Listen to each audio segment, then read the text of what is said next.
Teaching of grammar through poems. Poems are a form of music, and language just happens to be our instrument, language and breath. Using poems in teaching grammar can be an effective and engaging method for several reasons. 1. Contextual learning. Poems provide a rich context for learning grammar rules. Students can see how grammar structures are used in real-life situations, which can help them understand the rules better and apply them correctly. 2. Visual representation. Poems often contain vivid imagery in descriptive language, making grammar concepts more memorable. When students encounter grammar rules in the context of a poem, they can visualize the concepts more easily. 3. Creativity and imagination. Poems encourage creativity and imagination, which can make learning grammar more enjoyable for students.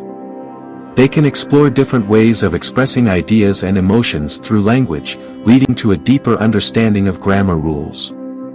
4. Rhythm and rhyme. The rhythm and rhyme in poems can help students recognize patterns in language, including grammatical structures. This can aid in the understanding of syntax and sentence structure. 5. Cultural and literary appreciation. Studying poems from different cultures and time periods exposes students to diverse linguistic styles and literary traditions. This broadens their understanding of language and enhances their appreciation for literature. 6. Integration of language skills. Analyzing poems for grammar can integrate multiple language skills, including reading, writing, speaking, and listening. Students can practice grammar while also developing their comprehension and communication abilities. 7. Critical thinking. Analyzing poems requires students to think critically about language use, including grammar choices. They must consider the author's intentions, the effect of different grammatical structures, and how language shapes meaning. 8. Personal connection. Poems often evoke emotions and personal experiences, which can help students connect with grammar concepts on a deeper level. This emotional engagement can lead to more meaningful learning experiences. Incorporating poems into grammar instruction can make the learning process more enjoyable, meaningful, and effective for students of all ages. Let's take a look at the poem, The Road Not Taken, by Robert Frost and discuss how it can be used to teach the concept of verb tense. Here's the first stanza of the poem. Two roads diverged in a yellow wood. And sorry I could not travel both. And be one traveler, long I stood. And looked down one as far as I could, to where it bent in the undergrowth. In this stanza, we can focus on the verb tenses used by Robert Frost. 1. Past tense. The majority of the verbs in this stanza are in the past tense: diverged, stood, looked, bent. We can discuss with students why the poet chose to use past tense verbs to describe events that have already happened. 2. Past perfect tense. There's an instance of past perfect tense in the line, and be one traveler, long I stood. The verb stood is in the past perfect tense, indicating an action that occurred before another past action, be one traveler. This can lead to a discussion about the purpose of using past perfect tense and how it adds depth to storytelling. 3. Conditional tense. While there isn't a clear example of conditional tense in this stanza, we can prompt students to imagine what the speaker might have said if they were considering the two roads at the same time. This could lead to a discussion about how conditional tense is used to express hypothetical situations. By analyzing the verb tenses used in this poem, students can deepen their understanding of how different tenses are used to convey meaning and contribute to the overall tone and mood of the poem. This exercise not only reinforces grammar concepts but also encourages critical thinking and literary analysis.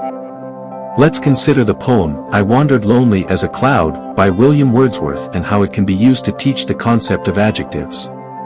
Here's the first stanza of the poem. I wandered lonely as a cloud that floats on high o'er valleys and hills, when all at once I saw a crowd, a host of golden daffodils, beside the lake, beneath the trees, fluttering and dancing in the breeze. In this stanza, we can focus on the adjectives used by Wordsworth to describe the scene. 1. Lonely. This adjective describes the speaker's emotional state as they wander. We can discuss with students how adjectives like lonely contribute to the mood and tone of the poem. 2. High. The adjective high describes the altitude of the cloud. This prompts a discussion about how adjectives can provide more specific details about nouns, in this case, the location of the cloud. 3. Golden. This adjective describes the color of the daffodils. We can explore with students how adjectives like golden appeal to the senses and create vivid imagery in the reader's mind. 4. Fluttering and dancing. While these are participial phrases rather than single adjectives, they serve the same purpose of describing the movement of the daffodils. This can lead to a discussion about how adjectives can be used in different forms to provide descriptive details. By analyzing the adjectives used in this poem, students can develop a deeper understanding of how adjectives enhance the meaning and imagery of a text. This exercise encourages close reading, critical thinking, and appreciation for the descriptive power of language. Advantages of using poems in teaching grammar. 1. Engagement. Poems often captivate students' attention with their rhythmic patterns, vivid imagery, and emotional resonance. This engagement can lead to increased motivation and participation in grammar lessons. 2. Contextual learning. Poems provide rich contexts for exploring grammar concepts. Students encounter grammar rules in real-life language use, helping them understand how these rules function in meaningful contexts rather than abstract exercises. 3. Memorability. The rhythmic and repetitive nature of poems can aid in the memorization of grammar rules and structures. Students may remember grammar concepts more easily when they are associated with memorable lines or phrases from a poem. 4. Creativity. Analyzing poems for grammar encourages students to think creatively about language use. They may explore alternative ways of expressing ideas or experiment with different grammatical structures, fostering a deeper understanding of grammar rules and their flexibility. 5. Integration of skills. Poems allow for the integration of multiple language skills, including reading, writing, speaking, and listening. Students can practice grammar while also developing their comprehension, communication, and literary analysis skills in a holistic manner. Overall, incorporating poems into grammar teaching offers a dynamic and engaging approach that promotes deeper understanding, creativity, and language proficiency. Why to use poems in teaching of grammar? Poems contextualize a grammar lesson effectively. Poems exaggerate the rhythmic nature of the language. Poems have an enormous linguistic value as they provide authenticity and cultural views. Poems may bring the use of creativity and rhythm into the language classroom. A poem's capacity to comfort the reader or the listener also increases its effectiveness as a teaching resource.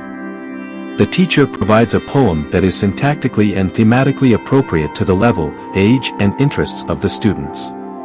Above all, after the poem is learnt, the rhythms, grammatical structures, and vocabulary are ingrained in the pupils' minds for the rest of their lives.